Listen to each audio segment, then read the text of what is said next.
Xazinem Tortil Terbiyeleş Merkezi hemmimizin hazinesi.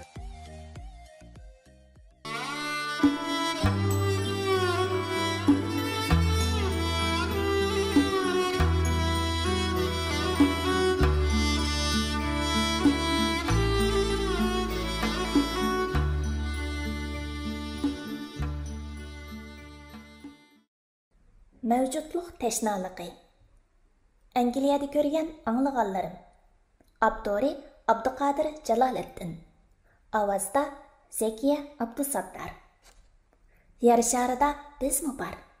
Abdorning kirish so'zi. Mevcutluk teşnalığı degan kitabımni yazıp ahırlaştırıp onu yenilik ve fikirge teşna okurmanlarimning qo'liga topshirish oldida turganligimdan yengillik ve aram his qilman. Balkim kitapdagi ba'zi bir bayonlarni taltukis yangilik deb ketgilmi bo'lmas. Ammo ular yot iqlimlarga intilib, o'zgacha rayonlarni o'z ko'zi bilan ko'rish fursatiga erisholmagan kishilarimizga nisbatan oz-to'la jalbkorlikqa ega bo'lish mumkin. Eskartib qo'yish lozimki, masalaning negizi qandaqdir ko'rgan bilgan ishlarni tasvirlab qo'yishda emas, balki qalamga ilingan ushiq ishlarga nisbatan qandaq o'ylarda bo'lishda. Muallifning mazkur kitobni yozishiga turtki bo'lgani uning Angliyada yurib nihoyat cho'ng ishlarni ko'rib ketganlik emas, yoki Angliyaga chiqishni sharaf bilib, u yerdagi shaxsiy turmushni davron qilib qo'yishmi emas, va yoki kichik ishlarni kitob qilib yozib, nab undirishmi emas. Yo'q, hargiz unaq emas. Kitob yozib, oilamni boqqudek nabga erishib boqqanim yo'q. Bu kitobni yozishimga haydakchi bo'lgan omillar hech bo'lmaganda bunday bo'lishi mumkin. Men birdilla taraqqiyot darajasi, tuzilma shakli, turmush yusini bizga tamoman o'xshamaydigan bir jamiyatga borganim uchun bu jamiyatdagi har qanday odam, har qanday manzara, har qanday qiyofat, har qanday qoida ro'shan tortish kuchiga ega bilindi. Men ana shu xil berilib kuzatish davomida har qanday oddiy narsadan yangilik his qildim. Men ko'rganlik narsa menda silishtirma fikr xiyollarni uyg'otdi. Ehtimal diqqatimni tortgan o narsalar yerliklar uchun arzimas narsalar bo'lishi mumkin. Bir Qashqarlikqa nisbatan uning atrofidagi turmush hodislari hech qanday ma'noga ega bo'lmagani bilan New York yoki Londondan kelgan sayohatchi uchun kishini intildiradigan ajoyib ishlar bo'lishi mumkin. Ko'rganlar to'g'risida astoydilroq o'ylab biqishni odat qilmagan kishilarning oldida mo'jiza yuz bergandimi hech nimani o'ylamaslik mumkin. Biroq ma'naviy ko'zlarini ishqa soladigan kishilar uchun har qanday narsa mo'jizaga aylana oladi. Aslida insonning o'zimi mo'jiza emasmi? Angliyadagi turmushim bekla oddiy, qaltis ishlarga yo'liqqudek yoki shohid bo'lgudek imtiyozim yo'q. Lekin shu oddiy turmushimdagi shaylar haqida o'ylanib surib, o'zimcha zilzila kelgan paytlarim ko'p bo'lgan. Shunga meni o'y xiyollarga giribdor qilgan oddiy turmush ta'sirotlarimni o'qirmanlarimga so'zlab berib, ular bilan birga o'ylashni ravo ko'rib qoldim. Nihayet afsuski, vatanga qaytib kelgandan keyin qo'limga darhol qalam ololmay, naq maydondagi nozik ichki kechirmishlarim g'uvolashib, faqat ideal saqlanib qoldi. Shundaqdimi ayni chog'dagi hislarimni eslashga ko'p tirishdim. Hislar ideyadek ro'shan bo'lmag'ini bilan qalbning tiralligini ko'rsatadigan qimmatli xurushlardir. Gerçi men Angliyada uzun turmagan bo'lsam-mu, u yerda turib ko'rgan bilganlarimni kitob qilib yozishdek qiyin ishga tavakkul qildim. Bunday kitobni chet elda uzun turganlar yozishga haqliq deyishga to'g'ri kelganda men faqat sukut qilishni tanlab olatdim. Ammo mening yozishga jur'at qilishim boshqalarning yo'lini etib qo'yish emas, balki yo'l echish. Yana bir sabab shuki, vatanga qaytib kelgandan keyin talabchan o'qirmanlarim meni ko'rganda Angliyadagi ta'sirotlarim to'g'risida bir narsa yozishga rag'batlantirdi. Ularning ichida pishqadamlar, studentlar va kitobxo'mar jamiyat yoshlari bor. İchki o'lkalardagi o'tir maktablarda o'qiyotgan o'smirlar va yoshlarmi alaydan xat yozib, sodda suyumlik tavsiyalarini bildirishdi. O'zini izlash bosog'ista nomli kitobim nashridan chiqqandan keyin ko'nglida armonlar yilinchab turgan yoshlar, bo'libmi oliy maktab o'quvchilari qizg'in xaridorlik bildirishdi. Farzandlari yangidan Yaponiyaga chiqib ketgan ba'zi ota-onalar ko'chalarda to'y-to'kun va nazr chiroq so'rovlarda menga tashakkur izhor qilishdi. Hatto turmadan avatilgan dil bayonlarini topshirib oldim. Men bulardan xalqimizning dunyoni tushunishga naqadar tashnash ekanligini tushundim. Albatta, bu tashnalikni to'liq qondirib keta olmayman, bu jihatdagi xizmatni voyaga yetkazib qila olmayman deb qarmayman. Ammo shunday bir ishni qilish kerakligini yaxshi bilaman. Eng yaxshi qilishni eng yaxshi qila oladiganlarga qoldiray. Ammo qo'limdan kelganini qilay deb o'yladim-da, shuning bilan mazkur kitobni yozishni iroda qildim. Shunisi aniqki, men Angliyani to'liq tushunishdan xeyli yiroq. Mendagilar faqat tar doiradagi bir yillik turmushning gadirmash ta'sirotlaridan iborat xolos. Shundoq bo'lg'achqa Angliya madaniyati va tarixiga doir materiallarni ko'rishga to'g'ri keldi. Jungo va chet ellik qalam egalari yozgan bir qism kitoblarni ko'rib chiqqandan boshqa, yana Angliyaga oid sayohat qo'llanmalari xaritalarga nazar silib chiqdim. Bulardan bilim va uchur xarakterlik nurg'un ma'lumotga erishdim. Mening hammadan ko'p foydalanganim internet bo'ldi. Men bu qitimqi yiziqchiligimning intertoriga intayin bog'lanib ketganligini hayronlik bilan bayqadim. Kitobda yozgan nuqtaliq joylarni Google xaritasi orqali qaytadan ko'zdan kechirib, ayni vaqtdagi naq maydon haqidagi tuyg'ularimni qaytaladim. Arada intertori to'xtab ketganda yiziqchiligimni to'xtatishga majbur bo'ldim. Turmush va xizmatdagi turli masala, riyokorlar chiqishlik aloqalar yiziqchiligimni talay qatim o'zib qo'ydi. Bu kitobni tamomlash jarayonida ba'zi jurnallarning buyurtmalarini ilib turdim. Dissertatsiyalarni ko'zdan kechirib fikr berib turdim. Xudoga shukr, mavjudlik tashnoligiga oxirgi chekitni urishga muvaffaq bo'ldim. Kitobda ba'zi o'rin va shaxslar to'g'risidagi detallar biroz tafsiliy yozilgan bo'lishi mumkin. Hech bo'lmaganda bir qism o'qirmanga ziyoda inchiklagandek ta'sirot berish mumkin. Muallifning maqsadi o'qirmanlarga boshqalarning yashash va o'ylash shakli haqida imkon qadar ko'proq yepuchi berish bo'lganlikdan o'zining ular bilan bo'lgan muloqotlarini tasvirlashga bo'lgan moyillikni ko'rsatdi. Onundan qanchalik unum yaratishni o'qirmanlarning o'ziga qoldiramiz. Chunki har bir o'qirmanning unum qarashi o'xshamaydi. Angliyaga berishda men nurg'un azgu niyatli kishining xolis yordamiga erishdim. Ularning yardım bo'lmagan bo'lsa, chet elga chiqish arzuyim ko'pikka aylangan bo'ladi. Yana menga nurg'un do'stim, yurtdoshim va ixlosmanim himmat qo'lini sundi. Ularning duosining barakati bilan ba'zi kitob materiallarini ikkilanmay ilishga muyassar bo'la oldim. Yuqori istiqbolli Londonda ziyoda iztirob chekmay, tejashchanlik va planli holda istiqomat qila oldim. Men ularga tashakkur aytaman ham saxovati uchun yaratquchidan asoyishlik tilayman. Kitobni bitkizguncha oilamdagilarning illiq sevgi rag'bati va tasalli himmatidan ozuq oldim. Bu ma'nodan aytganda, bir kitobni avtor yozdi, uning atrofidagi kishilar avtorning yuragiga qon bilan jon berdi. Ajrim alning nazarida ajrga aylansa, ushbu bastur. İç puşqi uchun kitob o'qiydigan kishilarga bu kitob eg'ir kelar balkim. Abduqodir Jaloliddin 2011-yili may Urumchi. Safarda 5 xil foyda bordir. Birinchi g'am va xafalik ketadi. Ikkinchi tirikchilik sarmoyasi hosil bo'ladi. Uchinchi bilim o'rganadi. To'rtinchi adab va axloq o'rganadi. Beshinchi ulug'larning suhbatidan bahra oladi. Biroq safarda harg'inlik, tanholik, bayovon kezmaklik va qattiqchiliklarni ko'rmaklikdek jafo mushaqqat bo'lsa-mu, bu chiqimchi va hasadxo'rlarning orasida tirik yurishdan ming yaxshiroqdir. Muhammad Sodiq Qashqari. Men bayqagan bir sir shuki, sen bir egiz taqqa chiqqandan keyin yamishq tegishlik nurg'un tog'ning borlig'ini ko'rasan. Nelson Mandela. Boshqalarning qo'li bilan guhar ko'lima, o'z putqulingni ishqa sol. Nizomiy Genjavi. Nashriyatdan Abduqodir Jaloliddin Xinjiang Pedagogik Universiteti Adabiyot institutining professori, Uyg'ur hozirgi zamon va bugungi zamon adabiyot yo'linishida magistrantlar yetakchisi. Abduqodir Jaloliddin 1964-yili martda Qashqar shahri Bashkram yesida o'lima oilasida tug'ilgan. U dadasidan nihoyat kichik qolg'achqa onasining tarbiyasida cho'ng bo'lgan. 1986-yili iyunda Qashqar Pedagogika institutining Jungo til adabiyot fakultetida Uyg'ur til adabiyoti kasbi bo'yicha o'qish bitkazib, Xinjiang tajriba o'ttir maktabda til adabiyot o'qituvchisi bo'lib ishlagan. 1988-yili Xinjiang Ma'rif institutiga yetkilib, Xinjiang Ma'rif instituti ilmiy jurnalda muharrir bo'lib ishlagan. 1990-yili iyundan boshlab bu maktabning til adabiyot fakultetida o'qituvchi bo'lib, boshlang'ich va o'rta maktab o'qituvchilariga Uyg'ur adabiyotidan dars o'tgan. 2009-yili kuzda Xinjiang Pedagogika universitetiga yetkilib, hozirgacha mazkur universitetning adabiyot institutida ishlamoqda. Abduqodir Jaloliddin izchil turda dars munbiridan ayrilmay kelgan bo'lib, o'zligidan o'rganishga ko'proq tayangan. U 2002-yil iyulda Yaponiyada ilm tahsil qilayotgan ayolni yo'qlash fursatida Hokoriko Ilg'or fan-texnik oliy institutining bilimshunoslik bo'limida o'z xarajat bilan 1 yillik ilmiy ziyoratda bo'lgan. 2006-yil oktyabrdan 2007-yil sentabrgacha Angliyaning Cambridge universiteti O'rta Osiyo tadqiqot munbirida hukumat xarajati bilan ilm ziyoratida bo'lgan.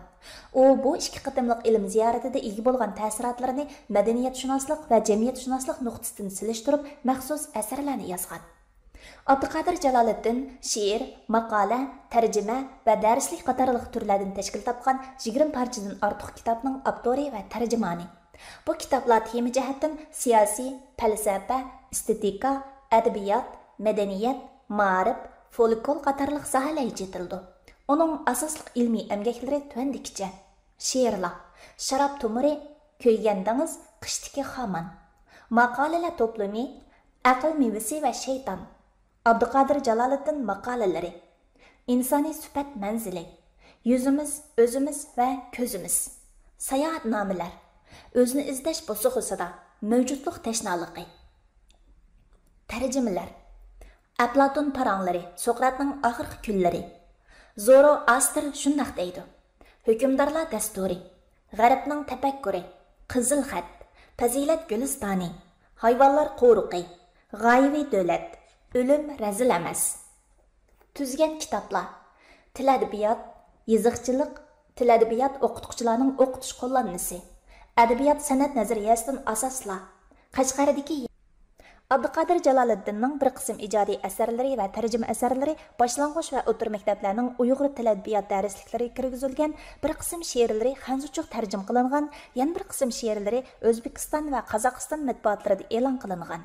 U Uyg'ur tilidagi turli ommaviy taratqularning mehmoni sifatida ko'plagan suhbat va bayonga ishtirok qilgan. U bir ijtimoiy faoliyatchi sifatida diyorimizning har qaysi joylaridagi adabiyot san'at anjumanlarida, ilmiy anjumanlarda, boshlang'ich o'rta maktablarda, ota-onalar yig'inlarida, ma'rif mas'ullari va ishchi kadrlar kurslarida 200 qatimdan ortiq nutq so'zlagan. Uning ilmiy va adabiy emgaklari mamlakat va avtonom rayon bo'yicha har darajadagi mukofotlarga erishgan. Abduqadir Jaloliddin she'riyatning ijodiyat, tarjima, tadqiqot va tanqidchilik qatlamlarida samaralik emgak mevalarini o'ttirg'a chiqardi. U adabiyotimizda o'zgacha ta'sir paydo qilgan Gungi she'r hodisasining ko'ziga ko'ringan bir vakili sifatida o'qirmanlarning diqqatiga sazovor bo'ldi. Davrimiz kishilarining ma'naviy taqozosi uni publistik maqolalar uchun ko'proq qalam davritishga undidi. Shuning bilan uning ijtimoiy masalalarni nishonga olgan qisqa maqolalari falsafiy trendlikka ega ekanligi hamda ilhom baxsh xohishlar bilan tuyunganligi bilan ma'naviy suhbatga alohida bir qizg'inlikni yaratdi. O'qirmanlar shoir Abduqadir Jaloliddinni bir ijtimoiy tanqidchi sifatidagi publist sifatida qiyos qilishadigan bo'lishdi. Abduqadir Jaloliddin bugungi gumanitar fanlarimizning aktiv parvarishkori sifatida adabiyot, san'at, ma'rif, falsafa, madaniyat, jamiyat sohalari bo'yicha kirishma izlanishlarda bo'ldi ham uning bir qism natijalari jamoatning e'tirof qilishiga erishdi. U tafakkurining ma'lum bir qiri bilan cheklanmadi. Balki o'zgarishchan hadislar dunyosini harakatchan nazar bilan ko'z tutishga tirishdi. Uning nazarida ilmning har qaysi sohalari murakkab reallikning bir tarafini yoritishni maqsad qilgan bo'lib, dunyoni bir butunlikka ega qilib tushunish uchun xalqimiz fanlar nuqtasidagi ko'z tutishni qo'lga keltirish lozim edi. U hozirga qadar e'lon qilgan turli asarlari orqali kishilarimizda kelgusidagi texmo pishgan ilmiy va badiiy asarlarni ro'yobga chiqarish umidini tug'dirdi. Nashriyatimiz Abduqadir Jaloliddinning adabiy va ilmiy emgaklarini yurishlik nashr qilib, keng o'qirmanlar sunish bilan birga uning navbatdagi izlanishlariga yangi natijalarni tilaydi. Mundarija. Ishiklarni chekish oson emas. Yo'llarni bir-biriga ulab. Londondagi tunji kun. Angliya shaklsiz planeta. Odam otining bolalari. Ko'zdan aqlga. Ulpat. Baxit va dajjalning fitnasi. Londondagi Uyg'ur bolalari. Suvga o'xshayman, daryoda qiyon, qochidi nimjon. Maydon. Men Uyg'ur tili o'qituvchisi. Iblisning kulangisi. Londonda o'qigan ba'zi kitoblarim. Pasport va kimlikdagi men. Ishiklarni chekish oson emas. Azaldilla xiyolchan, mungluq bir yigit edim. Tingshig'ashqa momam og'zidan samaviy cho'chaklarni. So'ygi dengizi cho'nqurlarida men qaynam tursam, ussuzliqim qandoq qansun, ichib kichik ko'lchaklarni. Lutfulla Mutallib. Hayotimda biror o'zgarishning yuz berishini xohlab qolg'ili xeyli yillar bo'ldi. Lekin hech ish yuz bermadi. Uyim bor, xotinim bor, bolalarim bor, xizmatim bor, maoshim bor. Qandaqli bo'lmasin, kun o'tkazugidek halim bor. Kunlarim dars o'tish, yig'inlardagi uzun besramjon gaplarni anglash, to'ylarga berish, so'rovlarga anda-sanda daxil bo'lish bilan aldirash o'tib ketadi. Har kunda bir talay ish bor, lekin bu ishlarda men yo'q. Ciddi qadamlarimdan qilgan izlar moddiy hayot qurishavidagi vasvasidan guvohlik beradiki, qalbim o'zining buruqtirma qibidan chiqmagan peti tushlariga sizik edi. Har bir qadam o'zimga haqiqiy tava bo'lgan o'zlikni dasab, yotlashgan bir o'zlikni tiklaydi. Marks. Emgak kishilarning o'zlikni amalga oshirish jarayoni. Kishilar emgak orqali o'zining tabiatini yetildirdi va uni ifodalaydi degan edi. Vaholanki turmush kechirish uchun qilgan ishlarim insoniy negizimdan yiroqlash yoki uni ko'mib tashlash manziliga boshlab, go'yo haqiqiy o'zimdan o'zilkisiga vidolashishga ilib bordigandek tuyulmoqda edi. Ideya, emgak va faoliyat deganlar ma'lum bir ijtimoiy formadagi insonning tub mazmunini tashkil qiladi. Inson o'ziga kerakli zarur manqulatlarga erishish uchun emgak qiladi. Bu ma'nodan aytganda, emgak bir xil zaruriyat. Lekin inson emgak sharoitini o'zining tabiiy ehtiyoji va iqtidoriga asosan qabul qilish orqali o'zini namoyon qilishga o'tganda, emgak albatta xizmat bir xil insoniy huquqqa aylanadi. Shunglashqa, emgak o'z navbatida boshqalar tartib olsa bo'lmaydigan huquq yoki hurlikdir.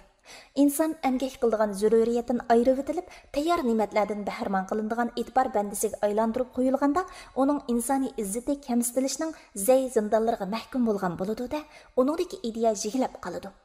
Shuning bilan u tomoq yeyish, jinsiy herislarini qandirish, uxlash qatorliq biologiyalik hojatlar doirasidagi sezgilarni ideya deb qarab oladigan bo'lib qoladi. Buni ajdodlarimiz nafs degan ufqum bilan ifodalagan. Bunday ifoda bo'yicha aytganda, o'z nafsining quliga aylanib ketgan inson o'zining qanday inson bo'lishining tizginini boshqalarga tutqizib qo'ydi. Oxiri o'zining insoniy shon-sharafini xo'rliqqa almashtirdi. Ro'shanki, emgak bir xil huquqdirki, u boshqalar tarafidan qayta taqsimlab beradigan narsaga aylanganda, tabiiy holda taqsimlaguvchi va taqsimlanguchilar o'rtasidagi munosabatni keltirib chiqaradi. Bu munosabat barobarmi, emasmi? Taqsimlaguvchilar hamon munosabatlarning aktiv tarafida turadi. Emgak taqsimotini qabul qiluvchilar o'zining izzati va manfaati to'g'risidagi ideyaga ega bo'lmaganda, turli ijtimoiy munosabatdagi tegishli o'rnini yo'qotib qo'ydi. Natijada bu insoniy qadr-qimmatni yo'qotishga elib boradi. Bu yerda biz fransuz mutafakkiri Jean-Jacques Rousseau'ning inson tug'ilishidan hur bo'lib, boshqalarning buyunturqiga keyin tushib qolgan degan so'zni aslaymiz. To'g'ri, emgak oldi bilan insonning zarur hayotlik ehtiyojini qamdaydi. Ammo inson tirikchilik tashvishlaridan umr bo'yi qutula olmay, vaqti va zehnini talada qolmaslikqa yoki och qolmaslikqa sarf qilib o'tsa, uning futbol yoki chilishish musobaqalarini ko'rgidek hafsalasi bo'lmasa, she'r va musiqalardan bahramlanishga zavqi bo'lmasa, tabiatdagi qushlarning xushnavolariga quloq solgudek holi bo'lmasa, haqqoniyatga intilgidek oliyjanoblikqa jur'at qila olmasa, qanday qilg'uluq? Tabiiyki, bundaq inson o'zi va yashayotgan muhit haqida qayta o'ylanib biqishi, boshqa bir tanlashning mumkinchiligi haqida izlanib biqish kerak. Ulug' buvimiz Ulug'bek Samarqandda rasadxona qurib, cheksiz olam bo'shlig'i va uningdagi yulduzlarni ko'zitib, sayyoralarning harakati haqida muloyiz qilgan edi. Jismoniyat miyib Stephen Hawking olamning sirlari haqida dadil fikr qilib, bugungi zamon nazariya fizikasining buyuk allomasi bo'ldi. Bundan shuni ko'ra olamizki, koinotga nisbatan arzimas vujudga ega insonning hikmati koinotning hikmati bilan teng yoki uningdan yuksak bo'lib, uning kuch-qudratini o'ylash va fikr qilishda voyaga yetadi. Kichikina tajribaxonadagi Hawking poyonsiz koinotni o'zining faoliyat bo'shlig'iga aylantirishga, u o'zining mavjudiyatini cheksiz kengaytib tushunishga muvaffaq bo'la olgan edi. Shu topda bu muhokamaga balalik davrimdagi ro'y holatimni taqqoslab boqqim keldi. Mahallamizdan 2 kilometr uzoq manganda bir ihota o'rmonliqni ko'rdik. Uningdan o'tgandan keyin bir qaqas soy bor edi. Soyning shimoliy chetida tap-taqir bir tog' bor edi. Balaliqim uzab ketganga qadar ashu g'ilang soyni kesib o'tib, taqqa yamishib boqmabdiman. Sahroyimizning yo'llarida manganda, ingizliqlarida qo'y boqqanda, o'gizlarga chiqib laylak uchirganda, o'taq mana men deb ko'rinib turadi. Ba'zida o'gizib o'ltirib tog'ning to'lg'inib yotgan uzun gavdasiga tikilib qaraydi. Tog'ning bir tarafi sharq tarafga so'zilib, ko'zdan g'oyib bo'ladi. Yoz kunlarida quyosh tog'ning sharqiy ufuqdagi grimsan gavdasidan chiqib, vodilarni yo'ritadi. Buningga qarab, men yashayotgan jahonning doirasi mushunchalik ekan. Mahallam dumkum turilgan mav qozonning tegida ishkan. Al ko'rinib turgan tog' jahonning oxirgi fasli ishkan deb o'ylaydi. Toluqsiz o'ttir maktabda o'qiyotgan mezgilimda ashu tog'ning bag'ridagi jigli o'rmoniga emgakka chiqatdik.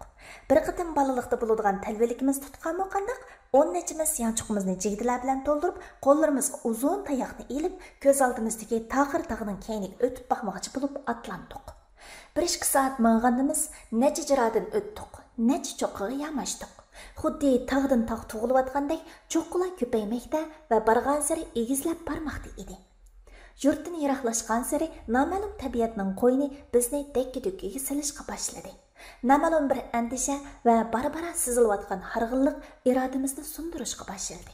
Tog'ning o tarafiga o'tishni xohlaydiganlar ozlashga boshladi. Kollektiv ro'yimiz barbod bo'lib, keynimizga qaytdik. Bu ishlarni onamga deb berib edim, u qo'rqqandan meni ayblab ketdi. Orxan Pamuk bir asrda Allohning tuyulishi bilan tang olamga ruh bilan birlikda odam otining ko'z nurimi yeldi degan edi. Keyin bilsam, koinotning har bir bo'ligi va har bir o'rniga kiradigan ya'ni maxfiy numur odam otining zamonida menga qochilib o'tilgan ekan. Shunlashqa turayotgan makonimga qanoat qilmaydi ekanman. Shunlashqa putum zaminda bo'lgan bilan nazarim yiroq ufuqlarda ekan. Shunlashqa shamollarga ergishib parvoz qilg'im keladi ekan. Shunlashqa quyoshning keynidan ergashgim keladi ekan. Shunlashqa oyning yuzidagi tog'larga qarab ichim siyrildi ekan. İnsanның ramzi tuproq bo'lg'in bilan ilohiy nafas insonning ma'nosini bizga ma'lum va noma'lum bo'lgan dunyo qo'shib o'tgan edi. Shunlashqa yiroq-yiroqlarga, yangi burchaklarga talpindi ekanmiz. Amasa ayni vaqtdagi men va do'stlarimni tog' keyniga o'tishga urindirgan sabab nima? Ashu kichkina mahalladan onamga ergishib piyoda yurib, Qashqar shahriga kirganimning qaysi yillar ekanligini aniq eslay olmayman. Lekin mahallamizning sirtidagi notanish mahallalarni, mazorlardagi yeshil gumbazlarni, har xil kiyingan odamlarni ko'rdim. Jahonning mahallamizga boqqanda nihoyat cho'ng ekanligini his qilib hayron qoldim. Bilgan narsalarim burunqidan ko'paydi. Bilganlarimni do'stlarimga aytib berib avundim. Endi bilsam, dunyo bir muqaddas kitob ekan. Onun yiziqlarini inson o'zining Alloh bergan ko'z nuri va aql idroki bilan tunuydi ekan. Yiziqshunoslar texi muayyanlashtirishga ulgurmagan bu yiziqlarni maktab ko'rmagan kishilarmi zo'riqmay o'qiy oladi ekan. İnson dunyoning bu ajoyib yiziqlarini o'qigan sari o'zini qayta tunuydi ekan va buningdan baxtiyorlik his qildi ekan. Lekin kishilarni o'zining tug'ilgan yeriga bir umr band qilib qo'yib, ularni hayot va o'zlik tuyg'usidan mahrum holda ketib qolishga majbur qilgan sabab zodi nemadir? Men ashu kichkina mahallamizdan hech yerga chiqmay umrini tamom qilgan talay oq ko'ngil kishini ko'rgan edim. Ular bu dunyoda yer terish, o'rma o'rish, mol bordashdan o'ziga ishlarning borlig'ini yodiga keltirib qo'ymaydi. Ular mahallamizning osmidan uchib o'tgan aeroplanlar qiziqsinib bir qarab qo'yishatdi-da, topini ostidagi porpoz to'plarni kechib yo'lni davomlashtiradi. Mahallamizdan chiqqan Yusuf Qari Hoji degan Kattibayning Buxoro, Andijon, O'shlarga berib savdo qilganiga doir hikoyalar ular uchun afsona edi. Safar qilib turinglar, sog'lom va rizq nasibilik bo'lasizlar degan hadis sharifning ro'yidan qaraganda mahallamizning kishilari kishilik hayotdagi bu xil nasibini yodidan tamoman chiqarib qo'ygan edi. Ijtimoiy bexudlik to'g'mi bo'lmaydi. Undaqda ularni ashundoq baqiru holatga keltirib qo'ygan narsa zodi nimadir? Emgak, ideya va faoliyat, ideya paydo qilolmagan yoki ideyani adolat yuksakligiga ko'tarolmagan emgak odamni tafakkursiz hayvon yoki mashina holatiga tushirib qo'ydi. Bundaq ahvolda odam o'zining tamoq qachisini qandaqdir bir hokimiga tutqizib qo'yib, hamisha hokimning yashash mantiqasiga bo'ysunib yashashga majbur bo'ladi. Kunlarning o'tishi bilan uningdagi shaxsiy arzu va xoslikning hujayralari qurib, o'zining turmush muhitidan hech nima talab qilmaydigan bo'ladi. Shu topda livanlik yozuvchi Amin Ma'lufning Samarqand nomli romanidagi mundaq bir voqea esimdan kechdi. Mavaraun Nahira hukmdori Nasirxon Samarqandda o'zining oldiga tuzuk chiqmagan amir sipohlarini o'zining qubulxonasida hozir bo'lishga buyurdi. Xonning surlik qubulxonasi mansabdorlar, savdogarlar bilan to'ladi. Jumladan bu yerda 20 ga yaqin saroy shoiri taxt bo'lishgan edi. Maydonda xonning o'zini burkut, quyosh, arslanga o'xshatib madhiyalaydigan she'rlarni anglashni xohlamaydiganligi uqtiriladi. Navbat Buxorolik shoira Jahonga kelganda u she'r o'qiydi. She'rda u Samarqand va Buxoro zaminlarini sig'iylik bilan sug'organ Sug'di daryosini ta'riflagan edi. Buning sha'niga xon shoiraning og'ziga siqqudek oltin berishni buyuruydi. Shoira nafsi bo'g'ilgudek bo'lib 46 oltin tengini tishlab oladi. Naq maydonda bu ahvolga qarab turgan Umar Hayyam alam va xo'rliq his qiladi. Shu sorundagi qozi Kalan Umar Hayyamning ilm babidagi nodir sifatlarini xonga ma'lum qilib tunishtirdi.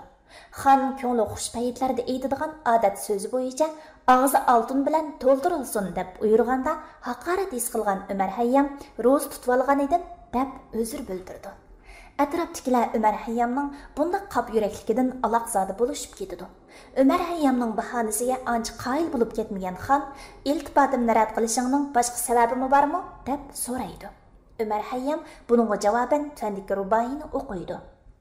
Netay men oldingi ehson so'rab kelsam, nachar yilingman deb donunan so'rab kelsam, bar bo'lsa o'tinay sehiy bo'l bergin, insondek yashashga imkon so'rab kelsam. Sorundagilar Umar Hayyam xonning g'azbiga uchraydigan bo'ldi deb sarosimga tushganda, xon taxtdan tushib Umar Hayyamni quchoqlab taxt tarafga boshlaydi. Umar Hayyam g'ururini oltinga tegishmagan edi. Chunki g'urur oltindan yuksakdirki, nobud bo'lgan g'ururni olamcha oltin bilan to'ldirib bo'lmaydi. Bu yerdagi g'urur shoir yoki olimning eng muhimi dunyo hirislariga qul bo'lmagan bir taqvodor olimning g'ururi edi. Nasirxon bizning hozirgi tilimizdagi feodal xon bo'lsa-mu, shoiridagi insoniy g'ururini farq etalaydigan ma'naviy kamolatga ega edi. Agar Umar Hayyam bugungi materializm davrida yashagan bo'lsa, ilmning g'ururini mutaxassisligi tegishgan bo'larmidi? İnsanның cho'ng kichik hojatlariga yurgizilgan mutlaq hokimiyatchilik insoniyatni e'tiqod bilan yashash o'tirisidagi ziddiyatga, ideya bilan harakat o'tirisidagi qarama-qarshilikqa mahkum qilib, oyog'i chiqmas azobning ichida kishining xarakteri va ideya mustaqilligini yimirib tashlaydi. Bunday vaziyatda insonlar orasida tabiiy bo'ladigan qarindoshlik, er-xotinlik, ota-bolalik munosabatlari kishilarning jon biqishdek tabiatini ko'zirga aylantirib olgan hukmronning irodasi bo'yicha g'ayriy insoniy yo'nalishga yetaklanadi. Bu holda kishilar mundaq ikki xil yo'lning birini tanlaydi. Biri ideya, aqida uchun yashash imkoniyatlari favqulodda tor bo'lgan, hatto yo'qning o'rnida bo'lgan xavf-xatar, g'oyaparvarlik yo'li. Yana biri yashash uchun ideya g'ururni surishti qilmaslik yoki hech qanday insoniylik da'vosini qilmaslik. 20-asrdagi Gitler va Stalinlarning hokim mutlaqlik siyosiy tuzumi ostida yashagan ziyolilarning taqdiriga qarab boqaylik. Germaniya filosofi Heidegger o'zining tamoq qachisini saqlab qolish uchun Gitlerning yo'lini yoqlab so'zlagan edi.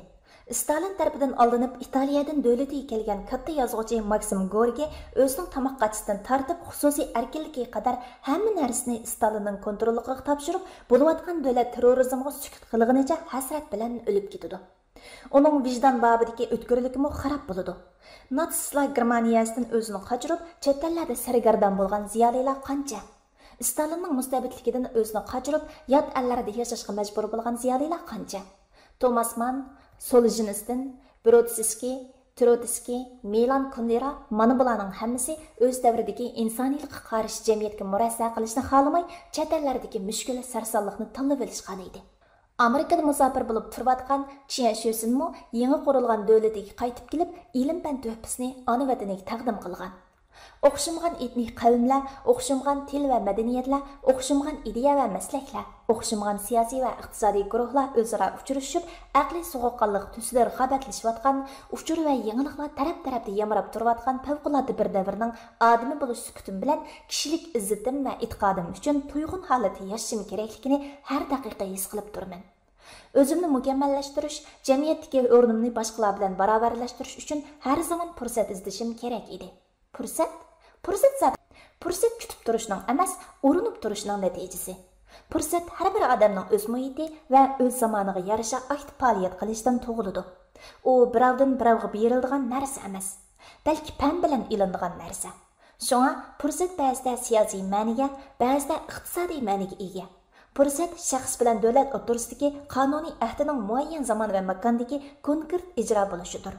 Bu ma'nodan aytganda, fursat asosiy qonun va'da qilgan huquqning shaxs tarafidan tashabbuskorlik bilan o'tkazib olinadigan ashu konkret vaqtidir. Fursatdan mahrum bo'lish odamni tirnoqsiz shirga o'xshatib qo'ydi. Tirnoq ilib shir har qancha kuchli bo'lsa-mu, qudratini joriy qildira olmaydi. Fursatdan mahrum bo'lish ba'zida odamni sangdagi chashqonlar oldida bo'yni bog'langan mushukdek ahvolga tushirib qo'ydi. İnsani muloqotlar yer sharlashgan bugungi kunda fursatmi dunyoviy kenglikka ega bo'ladi. Bir yakanlik bola Yevropada o'qishni ko'ngli pukisi bo'lmaydigan yeri yo'q. Bir Amerikalik Qashqarga kelib Uyg'ur folklor bo'yicha ilm tahsil qilsa, buningga bo'lmaydigan yeri yo'q. İlg'or qonunlarning hammasi kishilarning fursat izlash istaklarini daxl taruzsiz holda kafolatlantirdi. Nüfus bilan pasport fursat huquqini markazlik aks ettirib beradigan siyosiy dastaklardir. Fuqarolarning nüfus va pasport jihatdagi huquq imkoniyatlarining oz ko'pligi ularning fursat jihatdagi tanlash imkoniyatlarining qanchalik darajada ekanligini ko'rsatib beradi. Eng keng tanlashga bo'lgan eng ko'p hurmat fuqarolik huquqini qo'g'dashdan iborat qonuniy nizomning eng yaxshi samimiyatidan derak beradi. Bu narsalarga nisbatan qonuniy ahdidan tashqari qattiq kontrol fursatlarni monopollash bo'lib, bunday vaqtdagi fursat mahallaviy yoki rayon doirasida cheklanadi. Bir odam agar uydan chiqmasa, uning bildiganlari uyning doirasichilik bo'ladi. Bir odam mahallasidan nari o'tmasa, uning ingi shu mahallaga loyiq bo'ladi. Bunday odamlarning ong va tafakkurini dunyo kezib turadigan odamlarning ingi bilan silishtirish mumkinmi? Az tili o'qib qolganligim uchun dunyoni tushunib, o'zimni tepish herismanligi yuragimda o'rin olgan edi. Bu herismanlik meni Qashqardan Urumchiga elib keldi. Uzun yillik tirkishlar natijasi meni Yaponiya safariga ulashtirdi. Yaponiyadagi bir yillik ilmiy hayot o'zimdagi nurg'un ojizlikni tunutdi. Ojizliklarni tunish aql ko'zimni yo'ritdi. Ilm safarining ibtidoiy bosqichida turayotganligini bayqagan ashu paytlarim qo'ldan ketgan naqllarimga achchiq nadomat hissiyotini uyg'otdi. Men kuchimning yetishicha o'zimni tarbiyalab, qarg'a kelgidek odam bo'lishga tirishib keldim. Yiroq iqlimlarga berib, bilim olish tamasida davomli fursat izladim. Axir fursat keldi.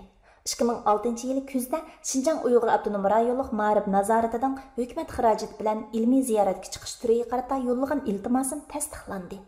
Ilmiy ziyoratimni qabul qildigan Sohibxona ilm yurti Cambridge universitetining Markaziy Osiyo munbirining chaqiriqimi yetib keldi. Buyuk Britaniya va Shimoliy Irlandiya Birlashma Podshohligi Angliyaning Jungodagi bosh elchixonasi iltimosimdagi ba'zi bir kamchilik tufayli birinchi qatimliq iltimosimni rad qildi. Rasmiyatlar to'liqlangan ikkinchi qatimliq iltimosimni tasdiqlab, Angliyaga kirish vizasini bajarib berdi. Bu arada qanchilgan bu so'g'dan o'tdim, qanchilgan odam bilan so'zlashdim, qimmat qarshimga muxolif qanchilgan kechikdan o'tdim. Buni tasvirlab o'ltirishni ortiqcha ko'rdim. Chunki o'qirmanlarimning o'zlarining hojatlarini ravo qilish davomida sezguzashtlarimga o'xshab ketadigan ta'sirotlardan yetarli huzur oldiganligiga ishonaman.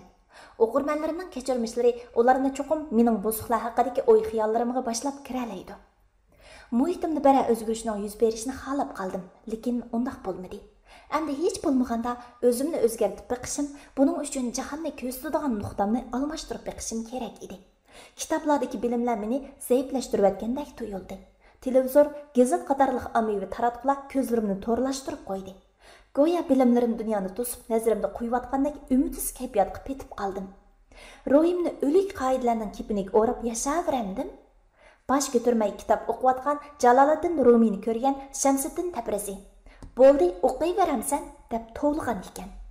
U haqiqatan kitobda emas, jonliq hayotning o'zida. Ayni quduqdan emas, osmondan izda demoqchi edi. Menga osmon kerak edi. Osmonlarga uchadigan qanot kerak edi. Shunday qilib, bir qatimliq parvoz fursati yaqinlab keldi. Yo'llarni bir-biriga ulab. Qaysi tarafga qarab yo'lga chiqmoqchi bo'lyapsan? Bilmayman, lekin hozir tong yo'riyotdi. Leont Solovyev, Xo'ja Nasriddin haqida qissadan. Safarning moddiy tayyorligidan bitkizish uncha qiyinlik to'xtab ketmadi. Yetarli kiyim-kechak, qurol kitoblar, sovg'a salomlarni bir qancha kun ichida tal qila oladi ekansiz. Ammo yujun bir alga bo'lgan ziyoratning ma'naviy tayyorligini bitkizmak oson emas ekan. Men bir qadimliq ilmiy ziyoratga ketayotganda o'z salohiyatimga loyiq bir obraz uchun tayyorlik ko'rishim kerak edi. Bir oliy maktabning o'qituvchisi bo'lish sifatim bilan Angliyaning zamonimizdagi danglik bir oliy bilim yurtiga berish oldida turibman. Shunday ekan, o'zimni oz til ifodalab bergudek ig'izcha inglizcha bo'lish kerak edi. Yaponiyadagi bir yillik ilmiy ziyoratimda boshqalar bilan maqsadlashgudek inglizcha saviyaga yetgan bo'lsam-mu, vatanga qaytib kelgandan keyin uni davomli ishlatadigan ingliz til muhiti yoki hech bo'lmaganda oyda bir necha qatim fikrlashgudek shalong muhitmi bo'lmag'achqa ig'izcham asta-asta ximiga yenib ketdi. Yaponiyadan vatanga qaytish oldida bir do'stim menga mundaq degan edi. Vatanga qaytib borgandan keyin 3 oy atrofida yaponcha ruh bilan tirishsan. Keyin vatandagi turmush usullari bilan o'zingni bilmay murassa qilasan-da, so'rovlarga bezak bo'lib, o'zingni qaltis chaqlaydigan bo'lib qolasan. Shuning bilan aran o'rgangan inglizchangni asta-asta yeb ketsan. Yaponiyada paydo bo'lgan armonlaringmi bir chetda qoladi. Uning gapini anglab kulib ketdim va rost deysan deb tasdiqladim. İkimizning vatanning ilmiy havosi to'g'risidagi ta'sirotlarimiz birdek bo'lg'achqa, uning fikrlariga shak keltirib o'ltirishning o'rni yo'q ediki, u askargan ehtimollik aniq reallik bo'lib chiqadi. Darvaqa Yaponiyadan qaytib kelib, 2 oy atrofida uyimda o'ltirib inglizcha tekstlarni o'nlik o'qib yurdim. Ahmad Rashidning O'rta Osiyo to'g'risidagi bir parcha kitobini o'qib chiqdim. Lekin muhit degan yomon narsa. U har kun sen tuymaydigan ravishda seni g'idiqlab o'ziga moyil qildi. Sen tadrijiy holda ashu muhitning qalbida qaytib qo'yilib chiqsan. Individual tanlash mumkinchilik intayin oz bo'lgan muhit kishini tabiiy holda o'z irodasiga xilof holda murassajiga aylantirib qo'ydi. U oxir o'z bilib bilmay hamma ishda prinsip surishtirmaydigan odam bo'lib qoladi. Men oxir yilqi ogohlantirilgan odamning dal o'zi bo'ldim. Xizmat mendan xanzuch ishlatishni talab qiladi. Qiziqarli yeri shuki, mendagi inglizchani hech kim kerak qilmadi. O mening xizmat muhitimga nisbatan ortiqcha narsaga aylanib qoldi. Türkçe, Özbekçe, Qozog'cha, Qirg'izcha manbalarni ko'rishim, bajoyiga o'zimning ishimga, uni xizmat va tadqiqotdagi afzallik sifatida muayyanlashtiradigan bir organni uchratmadim. Ayolimning Changchundagi 1 yil, Yaponiyadagi 3 yillik musofiratda turib o'rgangan yaponchasi qat'iy ishlatilmadi. Odamdagi iqtidor, sopa va bilim xanzu til bilish bilan o'lchinadigan bundaq madaniyat havosi ilm o'rganguchilarni sharaf va izzat tamasini xoli holda o'zi tanlagan yo'lni xususiy bir aqida sifatida tinsiz mingishga g'uva bir ovoz bilan dalolat qiladi. Eg'izdagi inglizcha nuqul tekstdagi inglizchaga taraqqiy qildi. Axir bu yomon sifatli taraqqiyotga ittirildim. Shundoq bo'lsa-mu, tirikchilik va xizmatdan eshingan hamon bisotimdagi inglizcha kitoblarni varaqlab turdim. Angliyaga ilmiy ziyoratga chiqishning plani ishga boshlaganda inglizchadagi qo'llanishchan jumlalarni yodlashga qaytadan kirishdim. 40 yoshlarga kirganda o'rganishning unumi ancha yuqori bo'lmaydi ekan. Bu yoshda odam mustaqil o'y fikr, hodisalarga qarata muloyiz qilishga moyil bo'lib qoldi ekan. Yodlash tipidagi mehnatlardan keladigan natijalar tayinliq bo'lib chiqadi ekan. Uning ustiga zehnimizni suzuk saqlay olgudek g'ubarsiz turmushga kapolatlik qilib ketolmaslikning o'zimi ruhni botillikqa patirib qo'yadigan yetarli sabab bo'la oladi. İngilizchani qayta qo'lga ilish bilan tang yerinishib qolay degan Uyg'urlar uchun bilim degan kitobimni yozilishdan to'xtab qoldi. Balkim bu kitob nomi o'zgargan holda yaqin kelajakda o'qirmanlar bilan yuz ko'risha inshaalloh. Shu chaqda o'zimni tarbiyalashni kitob yozishdan muhim o'ringa qo'ygan edim. Odamlar bilan ko'rishganda tunji qadamliq ta'sirotning yaxshi bo'lishi keyingi munosabatimizning ijobiy davomlashishiga cho'ng ta'sir ko'rsatadi. Bir ishga eg'iz gapni o'xshab kelmasam, tasdiq kelgan fursatdan erishadigan husulim oz bo'lib qoladi. Kishilar bilan bo'lgan bevosita suhbatdan keladigan madaniyat va xarakter uchurlari kitobdan olgan ta'sirotga qaraganda jonliq va amaliy bo'ladi. Mushularni o'ylab yozayotgan kitobimni to'xtatdim. Balalarcha bir alfaz bilan inglizcha yodlashni yana boshladim. Kitob yozishga oid oliyjanob burchkorlik ilib kelgan besim damali yo'qolib, xil azodi bo'lib qoldim. Ziddiyatli tanlashdan keladigan azob g'oyida nashtirni sanjib qayoqlargadir g'oyib bo'ladi. Hammanimdan to'liq saqit bo'lish, dilg'unlikdan mutlaq qutulish deganlar yo'q gap ekan. Qo'lingdan kelgan ishga bo'lgan samimiyat va sadoqatdan keladigan lazzatning qadriga yetish lozim.